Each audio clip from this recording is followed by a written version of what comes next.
हो गए। नवीद सईद साहब का क्या खासा था कि वो पंगा लिया करते थे।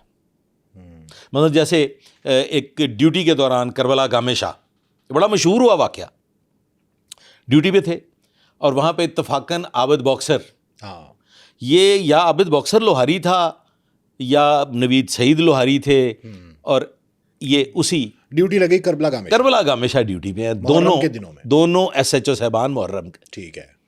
वहाँ पे गुलाम मुस्तफ़ा खर एक बहुत नामवर गवर्नर पंजाब हुए। गुलाम मुस्तफ़ा खर साहब तशरीफ़ ले आए। अच्छा।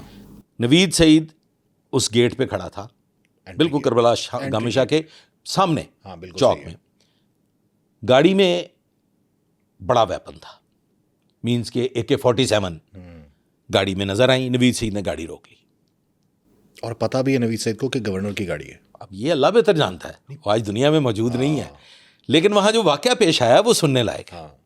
नवीद सईद ने गाड़ी रोकी, गाड़ी का शीशा नीचे हुआ, मर्सिडीज़ गाड़ी है वो जो एग्जेक्टिव कार। उन्होंने कहा कि मैं गुलाम मुस्तफ़ा खर हूँ और मैं गवर्नर पंजाब हूँ। उन्होंने कहा मैं नहीं तन जानता। नवीद सईद ने कहा, उन्होंने कहा मैं नहीं जानता, ए क्लाशनकोव का लाइसेंस दे। उन्होंने कहा मैं ऑथराइज्ड हूँ बीइंग गवर्नर पंजाब, ये वेपन्स मेरे लाइसेंस्ड वेपन्स हैं जो हुकूमत पाकिस्तान की तरफ मंजूरी के तहत मेरे पास मौजूद हैं। And who the hell are you? उन्होंने कहा मेरा नाम नवीद सईद है। तो इन्होंने असले का लाइसेंस मंगा, या मैनू की पता तू कौन है? कई कहते ने असी गवर्नर है। नवीद सईद ने कहा गवर्नर पंजाब को, और वायरलेस पे अनाउंस किया नवीद सईद ने कि ये कोई गुलाम मुस्तफ़ा खर है और ये कहता है कि जी मैं गवर्नर पंजाब हूँ और इसके पास वेपन है AK-47, और मैं जाने नहीं दे रहा इन्हें, और मैंने नहीं इन्हें जाने देना, ये मुझसे लड़ रहे हैं। ये वायरलेस पैगाम सुन के उमर सलीम चीमा थे SP सामने लोअर माल, वही ऑफिस था, वो वहां पहुंचे, भागे दौड़ते हुए वहां पहुंचे। उन्होंने आगे सल्यूट किया गवर्नर साहब को, और वो उन्हें कहा कि जी आप जा सकते हैं। गवर्नर गुलाम मुस्तफ़ा खर ने नवीद सईद को गाली दी। वो टेढ़ी तबीयत के मालिक थे वो भी। नवीद सईद ने, मैं वो गाली दे नहीं सकता, नवीद सईद ने वापसी गाली दी।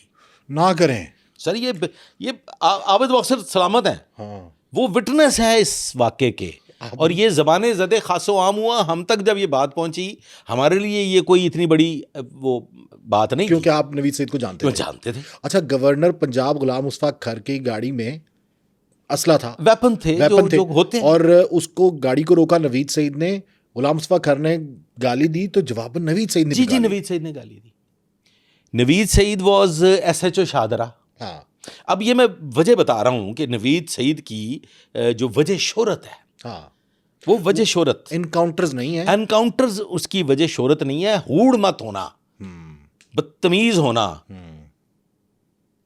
पिता उसका यकीनन बड़ा मजबूत था। उसने कौन सी जगह है जहां उसने पंगा नहीं लिया? ट्रेनिंग सेंटर में ट्रेनिंग कर रहा था, एक इंक्वायरी आ गई। उस इंक्वायरी के सिलसिले में वलायत शाह थे DSP हेडक्वार्टर, बड़े शरीफ आदमी।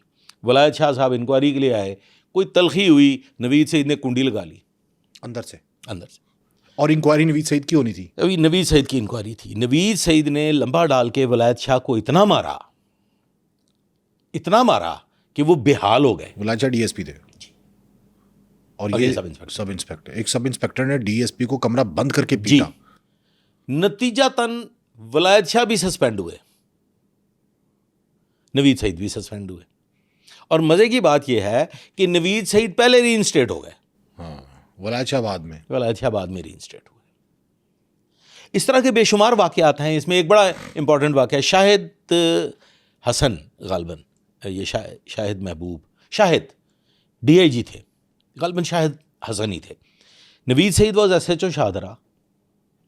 SHO शाहदरा होते हुए नवीद सईद ने वहाँ बेले में, जंगल में खुदाई हुई और वहाँ पे एक ज़ख़ीरे में वेपन्स मिल गए, बड़ी तादाद दबे हुए।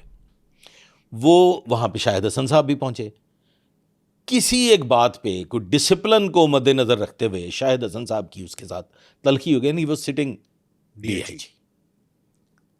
नवीद सईद ने, अब मैं वो कुछ नहीं बयान कर सकता, जो वहाँ की गालियाँ दी, वहाँ पे बहुत सख्त गुफ्तगू हुई डीआईजी के साथ। डीआईजी के साथ। नतीजतन ऐसे वाक़यात में, ऐसे मामलात में मुअत्तलियाँ हो जाया करती हैं, लेकिन वो फिर बहाल भी हो जाते थे।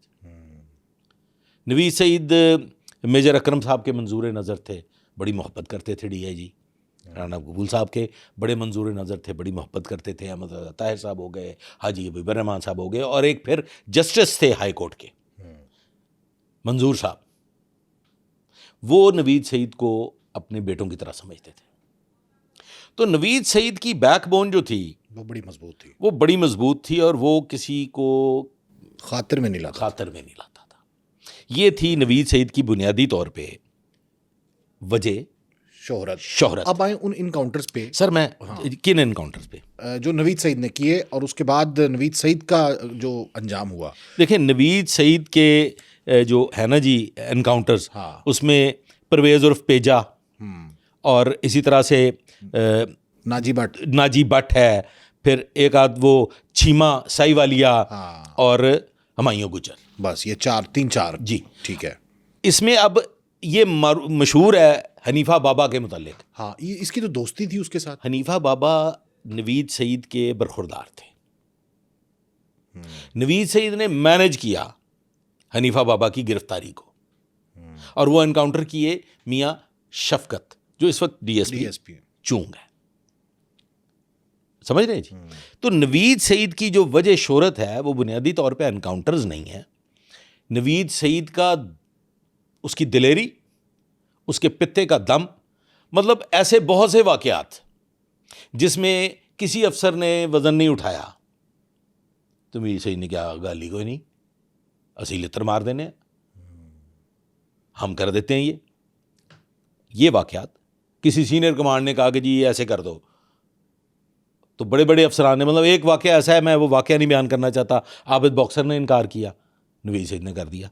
जब आप अपने लिमिट्स क्रॉस करते हैं, हाई एप्स की सारी बात मानते हैं, हाई एप्स की सारी बातें मानने के साथ साथ जब आप गैर इंसानी रवैये इख्तियार कर लेते हैं, तो गैर इंसानी रवैयों के नतीजे में जब आप क्रिमिनल एक्टिविटीज़ में भी इन्वॉल्व हो जाते हैं, तो फिर क्या होता है, फिर आप कब्ज़ा माफिया के भी साथी बन जाते हैं। बिल्कुल सही है। ठीक, फिर आप बदमाशों से भी ताल्लुकात कायम कर लेते हैं। नवीद सईद की इन्हीं एक्टिविटीज़ को, ये जो एनकाउंटर्स एक दौर में उन्होंने किए उस वक्त की हुकूमत के शेल्टर में, उसका नतीजा ये निकला कि जब 99 में कू हुआ, परवेज़ मुशर्रफ साहब आ गए, तो हुकूमत चेंज हो रही है ना, तो नवीद सईद जो है वो ज़ेर अताब आ जाते हैं। नवीद सईद को फिर एक वक्त में यहाँ से फरार भी होना पड़ता है, बाहर जाना पड़ता है। बिल्कुल सही है। ठीक है जी।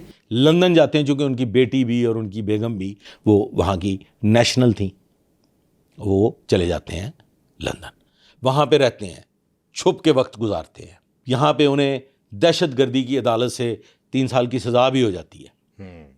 नैब की अदालत से उन पे जो इंक्वायरी चल रही थी, उस इंक्वायरी में नैब की अदालत से उनको 3 साल की सज़ा हो जाती है। ऑल्दो एक वक्त आता है कि नवीद सईद वापस आ जाते हैं कुछ अरसे बाद, एग्जाइल में रहने के बाद वो हालात दुरुस्त होते हैं, फिर मामलात तब्दीली की तरफ जाते हैं, मामलात दुरुस्त होते हैं, तो नवीद सईद वापस आ जाते हैं। लेकिन उसके बाद फिर नवीद सईद जायदाद के मामलात में, प्रॉपर्टीज़ के चक्कर में, बाबर नाम सुना होगा, बड़ा मारूफ मशहूर किरदार है, बाबर उनको कत्ल कर देता है, हमलावर होता है। ये वही था जिनका पार्टनर बना रहा और उनकी गैर मौजूदगी में उनकी जायदाद की देखभाल भी की। अब नवीद सईद का वो जो मर्डर है, उसका 2 पैसे मोल नहीं पड़ा। पुलिस ने भी ऑन नहीं किया, वो आज आज़ाद है। जिसने किया बाबर ने, वो आज़ाद है, सब के सब। 2 पैसे का उसकी कीमत नहीं। अच्छा, हमने तो सुना है कि जो वर्दी पे हाथ डालता है या जो पुलिस वाले को कत्ल करता है, पुलिस ने डिसोन कर दिया। अच्छा, डिसऑन कर दिया, बिल्कुल सही है। पुलिस ने डिसऑन कर दिया उनकी एक्टिविटीज़ की वजह से। और फिर यही वो कहते हैं कि सुबह के तख्त नशीं शाम को मुजरिम ठहरे, एक ही वो क्या हो गया और सब कुछ पलट गया। तो जब ये मामलात पलटते हैं तो फिर नतीजे भयानक हुआ करते हैं।